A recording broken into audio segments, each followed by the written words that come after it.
Nursing ভর্তি পরীক্ষা 2025। এই 2025 সালের পরীক্ষাটা তোমাদের একটা প্রতিযোগিতামূলক পরীক্ষা, মানে এইখানে প্রতিযোগিতা বেশি এবং চান্স পাওয়া কঠিন হবে ইতিহাসের মধ্যে। কেন আজকে সেটা এক্সপ্লেন করবো, এটাও সম্পূর্ণ আমার পার্সপেক্টিভ থাকবে এবং নিঃস্বার্থ তো অবশ্যই থাকবে। শুরুতে একটু বলে নিচ্ছি যে আমাদের যে last batch first second third টাইমারদের জন্য সেটার ব্যাচে ভর্তি চলতেছে। সুবিধাগুলো এখানে দেওয়া আছে, এখান থেকে পড়ে নেবা। ডিপ্লোমা মিডিয়াফ্রির জন্য কোর্স ফি 1800, বেসির জন্য 3000। শুরুতে 2000 টাকা পে করে বাকি টাকাটা তুমি পরের মাসে পেমেন্ট করতে পারবা 1 মাস পর। হোয়াটসঅ্যাপ এবং কল নাম্বার এই যে দেওয়া আছে, এখান থেকে যোগাযোগ করে নিতে পারবা। কোর্সে ভর্তি হলেই এরকম দুইটা বই তোমার বাসায় পাঠিয়ে দেওয়া হবে। বিএসসির দেখতে পাচ্ছ, ডিপ্লোমা ইন্টারফেয়ারের জন্য আছে এবং বইটা 2 পার্টের হবে অবশ্যই। এটা তোমার বাসায় হোম ডেলিভারির মাধ্যমে ওই কোর্সের মধ্যেই পাঠিয়ে দেওয়া হবে। এবং এই বইটা খুবই স্পেশাল বই আমাদের কোচিংয়ের, কারণ এমন কৌশলে এই বইটা তৈরি করা যে সব পড়া একসাথে কৌশলে এই বইয়ের মধ্যে ঢুকানো হয়েছে। স্টুডেন্ট এই বইটা পড়লে ওর চান্সটা ইনশাল্লাহ হয়ে যাবে 100% শিওর ইনশাল্লাহ। তবে ফাইন্যান্সিয়াল কন্ডিশনের জন্য যারা পেইড ব্যাচে ভর্তি হতে পারছো না, তারা শুধুমাত্র বই নিতে চাচ্ছ, তারাও এই নাম্বারে কথা বলে শুধুমাত্র বইটা নিয়ে নিতে পারো।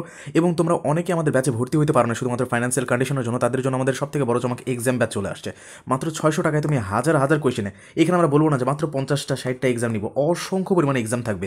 এবং এই যে হাজার হাজার এক্সাম তুমি দিবা, এই এমসিকিউগুলো এমন করে তৈরি করা হবে যে এটাই তোমার সাজেশন হবে। ওই এক্সামের আগের রাতে 2-3 দিন থেকে যে সাজেশন বিক্রি হয়, ওইটার পেছনে আর তোমার ছোটা লাগবে না, আর তোমার প্র্যাকটিস তো হয়ে যাবে। আর এখান থেকে এগুলো কমন উপযোগী, তো ওই যে সাজেশন স্বরূপ বললাম, এখান থেকে প্রচুর পরিমাণে কমন পাবা।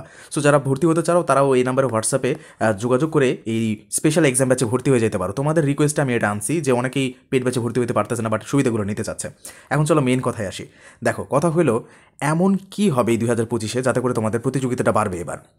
বিগত কয়েক বছর যাবৎ নার্সিংয়ের প্রতিযোগিতাটা কম ছিল, কিন্তু যখন এর আগের বছর ভর্তি পরীক্ষা হলো তখন থার্ড টাইম দিল এবং অনেকেই চিন্তা করলো, ও আচ্ছা থার্ড টাইম দিছে, তাহলে তো পরীক্ষার্থীর সংখ্যা অনেক বেশি হবে এবং প্রতিযোগিতাও অনেক বেশি হবে।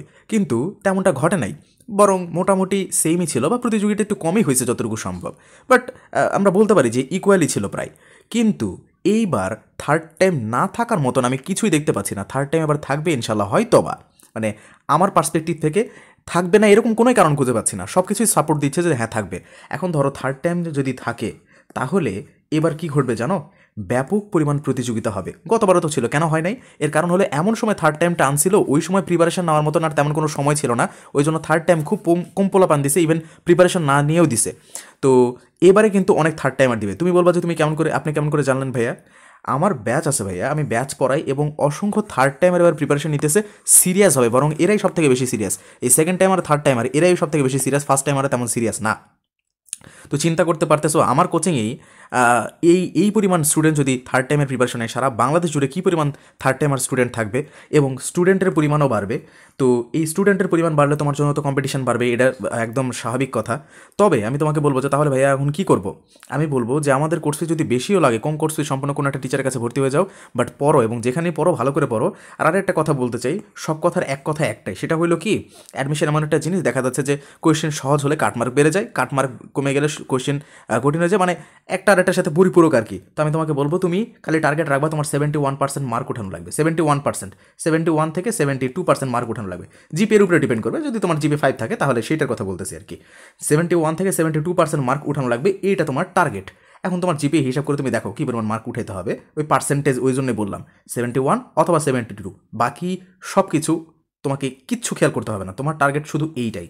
এবং আমি বলবো যে নিজের সাথে তো কথা বলতেই হবে, স্বার্থ না থাকলে তো এমনি আসি নাই। তো যেটা বলতেছিলাম যে আমাদের ব্যাচে যদি তুমি ভর্তি হও, আমরা বলবো তুমি দিনে 5.5 ঘন্টা করে পড়বা এবং আমরা যে জিনিসগুলো দেখাই দিচ্ছি সেগুলো পড়বা, আমাদের বই পড়বা, তাহলে চান্স পাওয়ার পথে আর কোনো প্রতিবন্ধকতাই থাকবে না ইনশাল্লাহ। কারণ আমরা সব কিছুই পড়াই দিই, এর বাইরে আসার মতন কিছুই নেই। খালি আমরা না, সব কোচিংয়ে এইটাই করে, কিন্তু তোমরা পড়ো না, এই আর কি। যাই হোক, আমরা আমাদের বেস্ট সার্ভিসটা দিব, জাস্ট তোমাকে দিনে 5.5 ঘন্টা করে পড়তে হবে। এবং এইবারের এই পরিমাণ যে কম্পিটিশনটা তোমরা ফেস করতে যাচ্ছ, এইখানে ভালো কিছু একটা করবা ইনশাল্লাহ, এই আশা ব্যক্ত করে আজকের ভিডিও এইখানে শেষ করতেছি।